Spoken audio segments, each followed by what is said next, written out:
Jangan ya roh, sopin cai hay ying pernai, wan chiu kut ngan vào.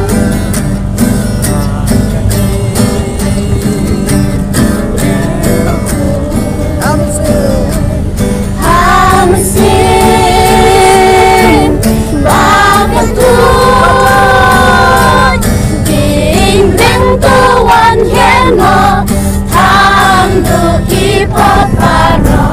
ay kating makut na bingkan hang-hangan ay kating deng makut hamsin bagatun ding deng tuan hieno thang lu ipaparo bingkan hang-hangan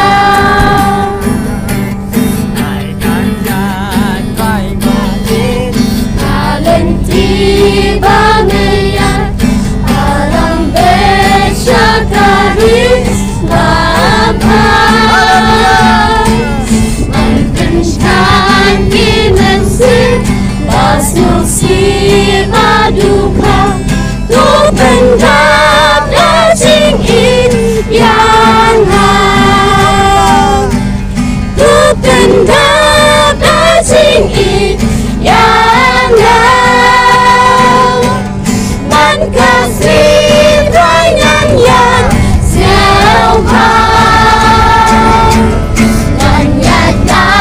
lat nit vai daging men daging vai tu pendap daging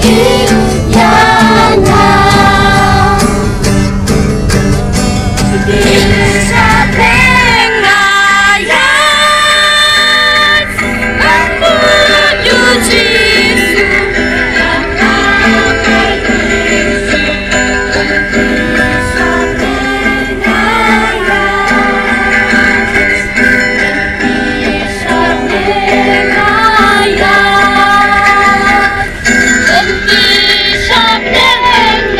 Hãy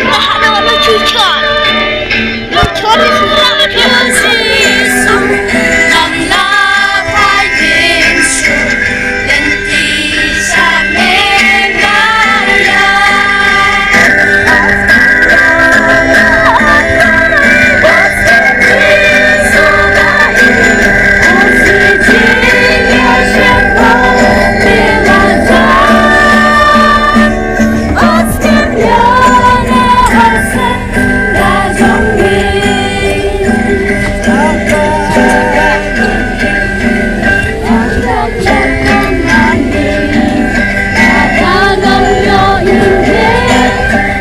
để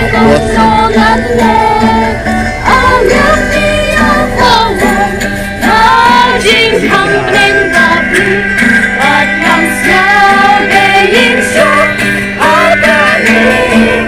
hấp dẫn.